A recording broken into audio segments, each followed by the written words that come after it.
Hello and welcome to Fingers on Plastic. I'm LittleDave, and as you can see, this is Masters of the Universe Origins Many Faces. So yeah, I've been really looking forward to getting this guy. Back when I was a kid, when the toys first came out, just about everyone down my road had one. And we went to the local toy shop and my brother picked up this guy, but for some reason I wasn't allowed one. I don't know what I'd done wrong. I must have done something wrong, but yeah, he had one. I didn't at the time, but this is the first ever Masters of the Universe figure I ever got to play with, or the original one, I should say. So yeah, this character has a bit of a special place in my heart for that reason. He did eventually become my figure. My brother wasn't one for toys really. He was more into D&D, model trains, things like that, model kits, but I was more like the kid who was into the toys. So eventually he did become mine, but like I say, he's always had a sort of special place in my heart, and I've been really excited about getting the new version of him. So as you can see, again as always, it's the classic style packaging. Obviously the multi-language version, with this one obviously being like a European release. If we turn him round, we have the back of the box, or the back of the packet I should say.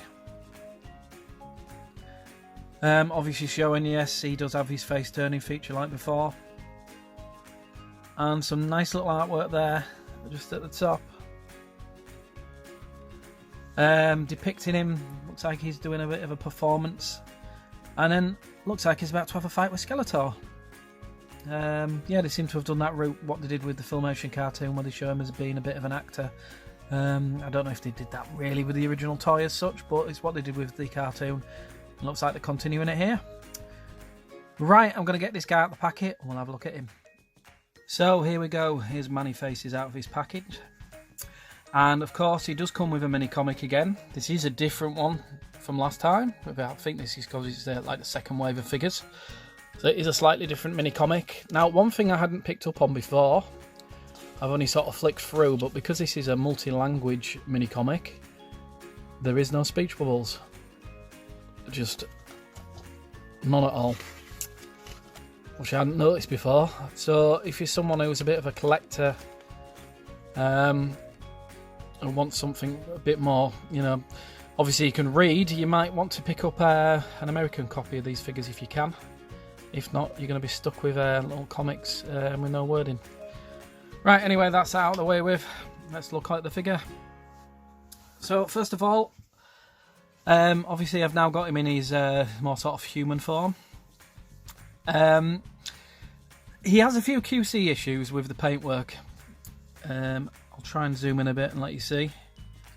Especially around the tops of the arms here.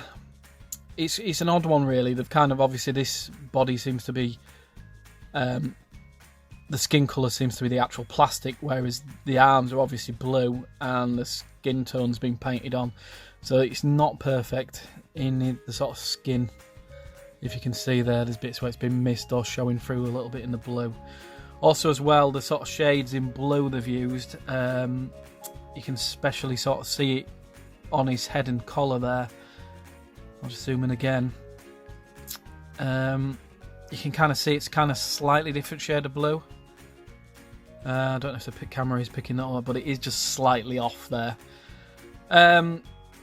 It's not perfect, but obviously for a figure of like 15 quid, I don't think it ever is going to be. And to be fair, sometimes when you spend lots of money on expensive figures like classics, even some of these Club Grayskull ones, they have their issues, especially with like paint apps and stuff like that. Right, let's have a better look at him again. So I'll zoom back out. Now, there was a guy I'd noticed on YouTube had already done a review of this guy. He'd had problems with his figure. This arm was popping out on his when he moved it. I don't seem to have that issue on mine. They do seem to click a little bit, but it doesn't seem to be popping out of its socket quite easy, which is nice. There is a slight issue with I'd say my legs are a little bit, could be a little bit tighter. Seem a little bit wonky there, but it's still alright. I think he'll pretty much be able to stand up on his own quite alright. No real sort of issue there really in that. Now obviously because I've done a slightly different leg this time, the way it's been done, you don't get the full sort of foot ankle articulation. This kind of bottom of his boot cuts that off a little bit, so there isn't full movement there, even though it supposedly has it. Also, as well, man's a bit stiff on the twist there. I'm not going to force it. That one seems to be doing it, but that one's very stiff at the moment. So I'll try and ease that off at some point. Other than that, his articulation is the same as the other figures. One nice touch, which you obviously didn't get with the original toy, with his head actually can turn now, which is quite good. I'm presuming the Classics version did this as well, but for a sort of smaller figure, that's quite nice for them to have done that.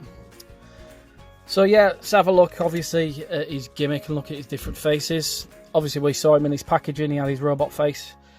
Now, when I was a kid, in my mind, when he was like this, and I presume it was what it was like in the mini-comic as well.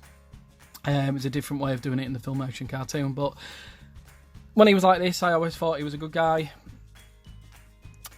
When he was the monster, I always thought he was a bad guy. And when he was the robot, I don't think he could make up his mind what he was. He was just like a mindless being. Well, that's what I used to think anyway. It seems to make sense to me. I don't know about to anyone else. Obviously, the Filmation cartoon had a different take on all that. Right, go back to these again. So yeah, I quite like the human face. I think that one's quite decent. It does remind me a lot of his classic toy. The monster face, not so much. I don't think you can quite capture his mouth there. It just looks like a load of weird. It looks a bit more like a weird sort of octopus thing. But again, they've done it. And obviously, the robot face, again, does remind me a lot of the classic toy. Right, let's have a look at his one accessory. Now, if you're a fan of the original toy and do remember, he came with this orange gun. And obviously they've redone that again for this one. It's nice they've included the original weapon, not changed anything really. I quite like it. It does remind me a lot of the classic toy, obviously. Seeing him stood there with that gun in his hand, which is kind of what this range is supposed to really be. Obviously a remake of the classic toys, but with more modern articulation. So yeah, I'm happy with this guy. I'll have a quick look at the back of him. I haven't actually looked at it yet.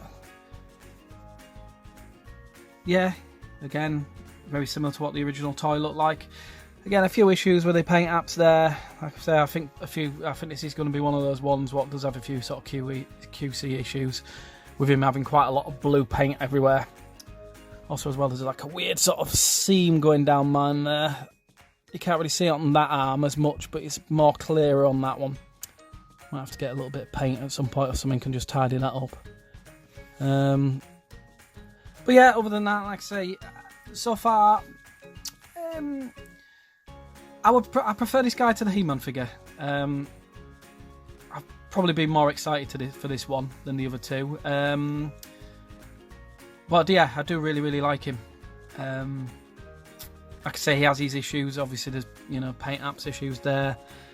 Obviously, joints being slightly different. There's a few issues with that, but overall, the figure himself, I'm happy with.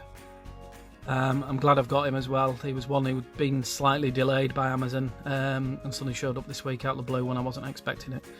And he said he wasn't going to be here till maybe another month's time, but I'm quite glad he's turned up. And like I say, he is a favourite of mine, along with Trapjaw, which I have got on order, so I'm hoping he turns up soonish as well. Looking forward to seeing what they've done with him.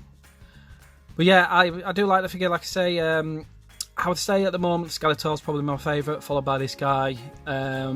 Then Battle Cat, yes, I know I'm moaned about his ankles, but I do really like the figure. And then He-Man. So that's how I've run for him at the moment. But yeah, I'm happy with the collection so far. Like I say, I'm not going to keep buying too many of them, but there'll be certain figures I want to get. I think I've got another 3 on order at the moment. So hopefully the next month or so they'll all start turning up and I can get them reviewing them all. Right, thank you for watching this review, and I'll see you again soon.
fingers on plastic.